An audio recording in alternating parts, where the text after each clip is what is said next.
এজন্য আল্লাহ রাব্বুল আলামিন বলেন, এই কোরআন আমি আল্লাহ নবীর মুখে পাঠিয়েছেন। এই কোরআন কারীমের সাথে যার সম্পর্ক, আল্লাহ তার মর্যাদা, আল্লাহ তার ইজ্জতকে বাড়িয়ে দিয়েছেন। এই কোরআন কারীম যে ফেরেশতা আল্লাহ রাসূলের কাছে নিয়ে এসেছে, হযরত জিবরাইল আলাইহিস সালাম আল্লাহ তাআলার কাছে জিবরাইল আলাইহিস সালাম এত দামি, সকল ফেরেশতাদের চেয়ে আল্লাহ তাআলা জিবরাইল আলাইহিস সালামের মান ও মর্যাদা বাড়িয়ে দিলেন।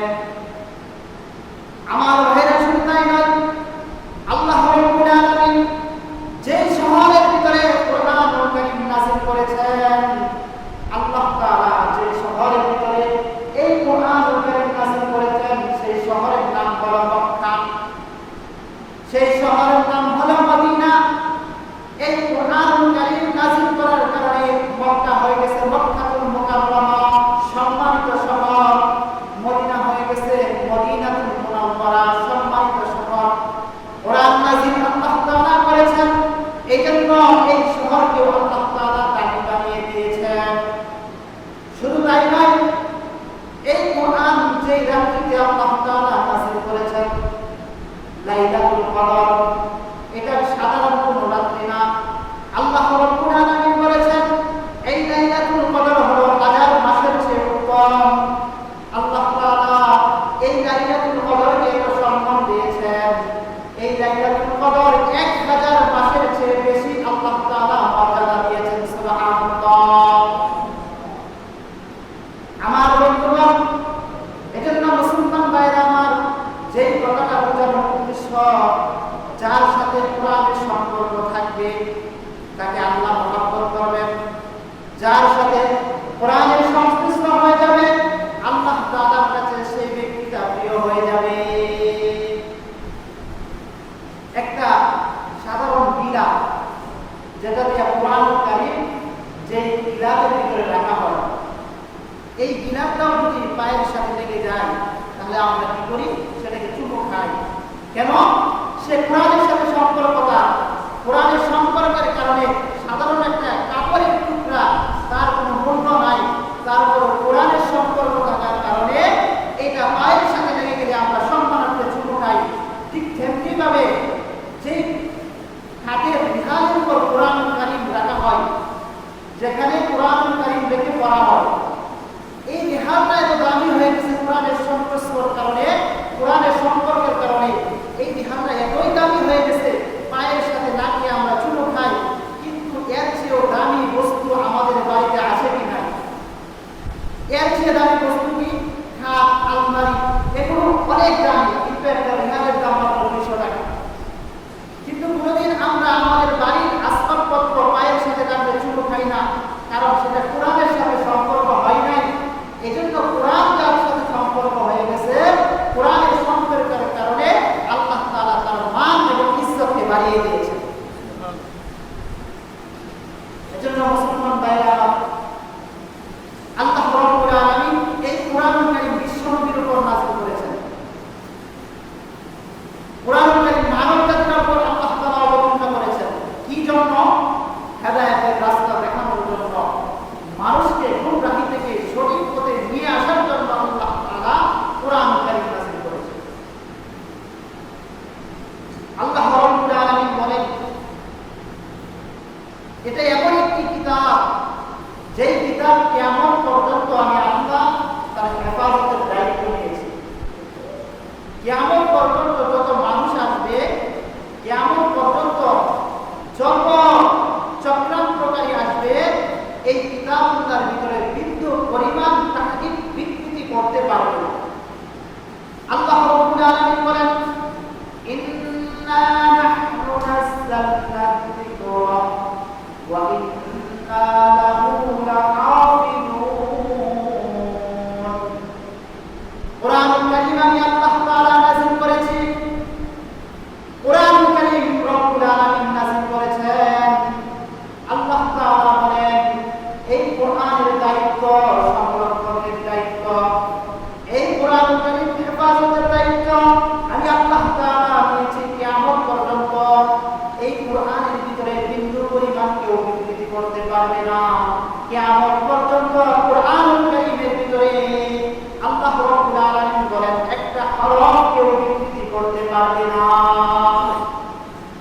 তাহলে এই দামি গ্রন্থের সাথে আমাদের সংস্পর্শ থাকার দরকার আছে কি নাই? সকলে বলেন আমরা কোরআনুল কারীমের সাথে সম্পর্ক থাকার দরকার আছে কি নাই? আছে। তাহলে কোরআনুল কারীমের সাথে সম্পর্ক থাকার দরকার থাকলে কি করতে হবে? এটা বেশি বেশি তেলাওয়াত করতে হবে। কিন্তু আফসোসের বিষয় একটাই, অনেকে এমন আছে যে আমি জীবনে সব কিছুই করতে পারলাম, জীবনে বাড়ি গাড়ি যা কিছু আছে সম্পদ যা কিছু দরকার সব কিছুই হইল, কিন্তু কোরআন তেলাওয়াত শুদ্ধ করে পড়তে পারি। অনেক মানুষ আছে না সমাজে, অনেক আছে জীবনে সব কিছুই পারলো কিন্তু কোরআনটা সে পারলো না, কোরআনটা সে সুন্দর করে পড়তে পারলো না। আল্লাহর নবী কি বলেন হাদিসে পাকের মধ্যে? আল্লাহর পয়গম্বর বলেন যে তুমি তোমার জীবন সব কিছুই পারলে কিন্তু তোমার ভিতরে কি নাই? কোরআনুল কারীম নাই। আল্লাহর পয়গম্বর বিশ্বনবী রাহমাতাল লিল আলামিন বলেন ইন্নাল্লাযী লাইসা ফী জাওফিহি শাইউন মিনাল কুরআন কাল বাইতিল খারীব। আল্লাহর নবী বিশ্বনবী বলেন যে ব্যক্তির ভিতরে কোরআনুল কারীম নাই, যার অন্তরের ভিতরে কোরআনুল কারীম নাই, আল্লাহর হাবিব বলেন ওই ব্যক্তিটা কিসের মতো? ওই ব্যক্তিটা হলো এমন একটি ঘরের মতো যে ঘরের ভিতরে পোকামাকড় বসবাস করে, বিরাট ঘর যেখানে মানুষ বসবাস করে না, যে ঘরে সাপ আর বিচ্ছু বসবাস করে।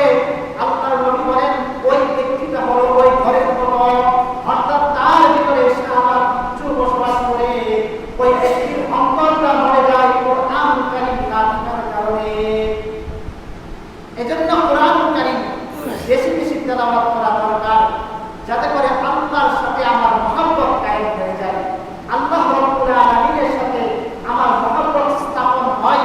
এজন্য আল্লাহর কিতাবুল্লাহকে মহব্বত করা দরকার।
করা, যে তেলাওয়াতের মাধ্যমে আপনি আমার জীবনকে সাজাইতে পারবো, আপনি আমার জীবনকে সুন্দর করতে পারবো। আল্লাহ রাব্বুল আলামিন কোরআন কারীমে একটা সূরা নাযিল করেছেন, সূরা ইখলাস, কুল হুয়াল্লাহু সূরা। সকলেই পারি তো?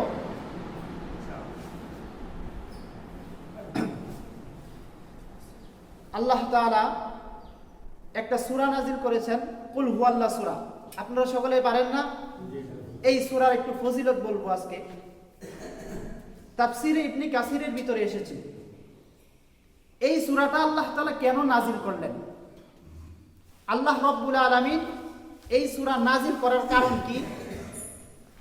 এই সূরা নাযিল করার কারণ হইল, কাফের মুশরিকরা যখন আল্লাহর রাসূলকে জিজ্ঞাসা করলো, এ মুহাম্মদ, তুমি যেই রবের দাওয়াত দাও, তুমি যেই আল্লাহর দাওয়াত দাও, এই আল্লাহর পরিচয় কি? সেই রবের পরিচয় আমরা সামনে তুলে ধরো। তখন আল্লাহ রাব্বুল আলামিন আল্লাহর রাসূলকে জানায়া দিলেন, আপনাকে তারা পরিচয় জিজ্ঞাসা করে আমার, আপনি তাদের সামনে বলেন। আল্লাহ রাব্বুল আলামিন আয়াত নাযিল করলেন। কি আয়াত? কুল হুয়াল্লাহু আহাদ। ওগো নবীজি, আপনি তাদেরকে বলে দেন, জানায়া দেন, আমি আল্লাহ এক, আমার সাথে কারো শরীক নাই।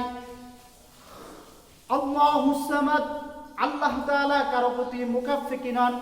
আল্লাহ তাআলা কারো প্রতি মুখাফফিকি নয়, বরং গোটা পৃথিবীর মানুষ সবাই আল্লাহ তাআলার মুখাফফিকি।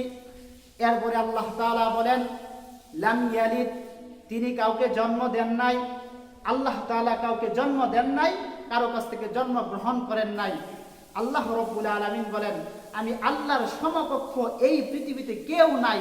এটা যখন কাফিরদেরকে আল্লাহর পয়গম্বর শোনায়া দিলেন, আল্লাহর রাসূল তাদেরকে জানায়া দিলেন, যেই রবের কথা তোমরা বলো, যেই রবের পরিচয় তোমরা চেয়েছ, সেই রবের পরিচয় হলো তিনি কাউকে জন্ম দেন নাই, কারো কাছ থেকে জন্ম গ্রহণ করেন নাই, এমনকি গোটা পৃথিবীতে কেউ তার সমকক্ষ নাই। এই সূরা ছোট একটি সূরা, তাফসীরের ভিতরে তার ফজিলত এসেছে। এই সূরা পাঠ করলে কি পরিমাণ আল্লাহ তাআলা সওয়াব দান করেন। আল্লাহ রাসূল সাল্লাল্লাহু আলাইহি ওয়াসাল্লাম একদিন সাহাবায়ে কেরামের মজলিসে আসলেন। নবীজির সাহাবায়ে কেরাম মজলিসের ভিতরে বসা, আল্লাহর পয়গম্বর মজলিসে এসে